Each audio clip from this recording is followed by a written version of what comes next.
Share किया था कि मैं एक प्रॉपर वीडियो बनाऊंगा पुर्तगाल के स्टूडेंट वीज़ा के ऊपर। करने के तरीकाकार मेथड वो बहुत आसान है, बहुत सिंपल है। 20 डेज़ के अंदर उनका TRC कार्ड आ जाता है, आ रहा है लोगों का, और इतना कोई बहुत बड़ा वो इशू नहीं है उनके लिए। अब पॉइंट नंबर 3 आपको जो डॉक्यूमेंट चाहिए होता है वो है जी एक बैंक स्टेटमेंट से रिलेटेड। बाकी तो जो बैंक स्टेटमेंट है उसके लिए मैं आपको एक क्राइटेरिया बता देता हूँ। अब hi guys, welcome to my YouTube channel, welcome to another interesting vlog. एक नई इन्फॉर्मेटिव इंटरेस्टिंग वीडियो लेके मैं आप लोगों के पास आया हूँ। इससे पिछली वीडियो में मैंने आपसे डिस्कस किया था और शेयर किया था कि मैं एक प्रॉपर वीडियो बनाऊंगा पुर्तगाल के स्टूडेंट वीज़ा के ऊपर, और मैं उसमें बताऊंगा कि पुर्तगाल में फैमिली को कैसे लेके आ सकते हैं। अगर आप पुर्तगाल में आना चाहते हैं और आपकी फैमिली अपॉइंटमेंट नहीं आपको मिल रही, लेकिन आप अपनी फैमिली को भी लेके आना चाह रहे हैं, तो उसका क्या बेस्ट मेथड है।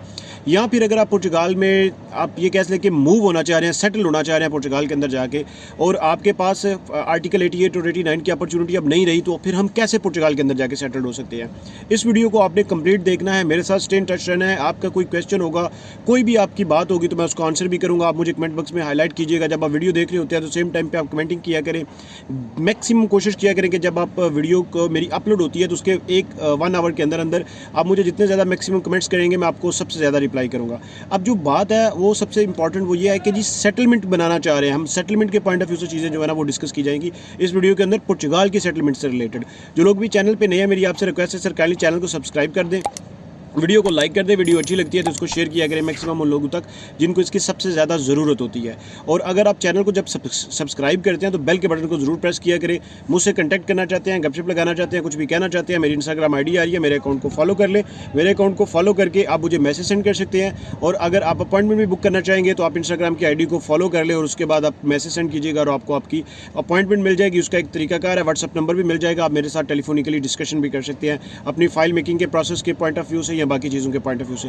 स्टेप बाय स्टेप डिस्कशन करते हैं। सबसे पहला पॉइंट यह है कि जी सेटलमेंट है, जो पुर्तगाल के अंदर जाना चाह रहे हैं, फैमिली अपॉइंटमेंट है, ये सब चीज़ें एक ही चीज़ से जुड़ी हुई हैं। वो क्या है, आपने अपना स्टूडेंट वीज़ा अप्लाई करना है। स्टूडेंट वीज़ा को अप्लाई करने के तरीकाकार मेथड वो बहुत आसान है, बहुत सिंपल है।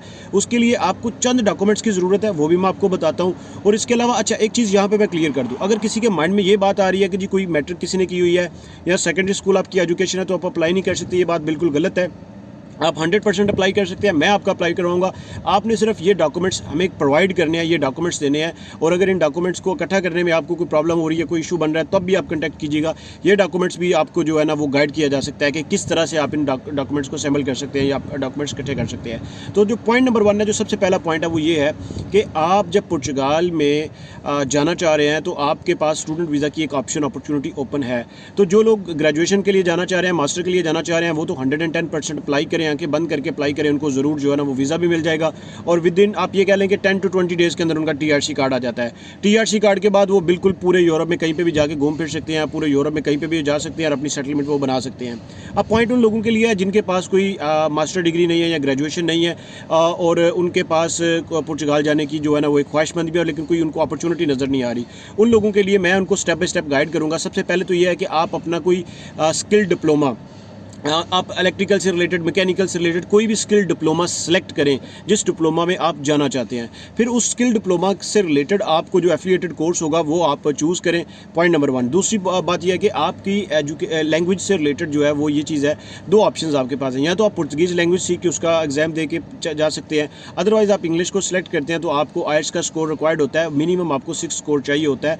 और अगर कोई कहता है कि 6 स्कोर आना बहुत मुश्किल है तो ये बात बिल्कुल गलत है। मैं आपको जो है ना वो IELTS से रिलेटेड भी आप ये कह सकते हैं कि असिस्टेंट्स और आपको IELTS से रिलेटेड भी चीज़ें प्रोवाइड करेंगे तो आपका स्कोर आराम से 6 आ जाएगा। अभी रिसेंटली 6.5 और 6 आ रहा है लोगों का, और इतना कोई बहुत बड़ा वो इशू नहीं है उनके लिए। उन लोगों का भी आ रहा है जिनकी आप ये कह सकते हैं कि कॉलेज तक की उनकी एजुकेशन है और उन्होंने ग्रेजुएशन के लिए अप्लाई किया हुआ है, तो 6 स्कोर उन्होंने लिया हुआ है और 6.5 भी आ जाता है। अगर इसमें भी कोई आपको प्रॉब्लम आती है तो आप तब भी कंटेक्ट कर सकते हैं। So definitely I will B guide you accordingly. अब पॉइंट नंबर 3 आपको जो डॉक्यूमेंट चाहिए होता है वो है जी एक बैंक स्टेटमेंट से रिलेटेड। बाकी के आपके डॉक्यूमेंट्स जो है उनकी अटेस्टेशन रिक्वायर्ड होती है, वो अटेस्टेशन का प्रोसेस आपको बता देंगे, गाइड कर देंगे। अगर आप कहेंगे करवाने के लिए तो वो भी आपको हो जाएंगी, आपको मिल जाएंगी, टेस्टेड हुए डॉक्यूमेंट्स आपको मिल जाएंगे। तो जो बैंक स्टेटमेंट है उसके लिए मैं आपको एक क्राइटेरिया बता देता हूँ। अब देखें ये चीज़ डिपेंड करती है आपकी डिग्री से रिलेटेड, आपकी ग्रेजुएशन की डिग्री या मास्टर की डिग्री है, या फिर आप जो है ना अप्लाई करना चाह रहे हैं अपने कॉलेज के डिप्लोमा से रिलेटेड, तो आपने जिस डिप्लोमा को सिलेक्ट किया उसकी फ़ीस से रिलेटेड ये चीज़ डिपेंड करती है। मिनिमम आपके पास मिलियन 4.5 मिलियन तक आपके पास होने चाहिए, 4 to 4.5 मिलियन। इसके लिए कोई रिस्ट्रिक्शंस नहीं होती कि लास्ट 6 मंथ के वो मेंटेन्ड हो, लास्ट 1 ईयर के वो मेंटेन्ड हो, ये बिल्कुल भी नहीं है। बाकी आप अपने बाकी के अदर डॉक्यूमेंट्स अटैच कर सकते हैं जिनकी वर्थ होती है, जो नेट वर्थ बेस्ड होते हैं डॉक्यूमेंट्स। और पुर्तगाल ही वो कंट्री है जो आपको इस टाइम पे सबसे जल्दी अकोमोडेट करेगा स्टूडेंट वीज़ा के पॉइंट ऑफ व्यू से। कुछ लोग कह रहे थे सर लुक्सेमबर्ग के बारे में भी बताइएगा, तो लुक्सेमबर्ग की एक सेपरेट स्टूडेंट वीज़ा से रिलेटेड मैं वीडियो बनाऊंगा जिसके ऊपर मैं एक डिटेल डिस्कशन करूंगा, सिर्फ लुक्सेमबर्ग से रिलेटेड डिस्कशन करूंगा। और पुर्तगाल से रिलेटेड अभी मैं डॉक्यूमेंट्स कंक्लूड करने लगा हूँ। आपको जो चाहिए होता है, एक आपका पासपोर्ट है, आपकी पिक्चर्स, आपकी बैंक स्टेटमेंट है, आपके जो भी प्रीवियस आपने एजुकेशन की है उसके क्रीडेंशियल्स हैं, उसके डॉक्यूमेंट्स हैं, और इसके अलावा आपको आपकी एक लैंग्वेज के टेस्ट का डॉक्यूमेंट्स चाहिए होता है। इसके अलावा कोई डॉक्यूमेंट्स नहीं आपको चाहिए। आप इन्हीं डॉक्यूमेंट्स की बेस पे अप्लाई कर सकते हैं। अप्लाई करने का बहुत ही सिंपल और आसान सा तरीकाकार है। आपको नहीं समझ आएगी तो आप हमसे कांटेक्ट करें, मैं आपको अप्लाई करवाने का तरीकाकार भी बताऊंगा, इनफैक्ट आपका अप्लाई भी करवा दूंगा। तो मिलते हैं जी एक नए इंटरेस्टिंग व्लॉग में, तब तक के लिए स्टे ब्लेस्ड, अपना ख्याल रखिएगा। किसी भी बात की समझ नहीं आई, आप उसको रिकॉल करना चाहते हैं, पूछना चाहते हैं, तो इंस्टाग्राम आईडी आ रही है, इसको क्लिक कर लें, इसको फॉलो कर लें और मुझे मैसेज कर दीजिएगा। Then I will be get back to you with positive and proper response.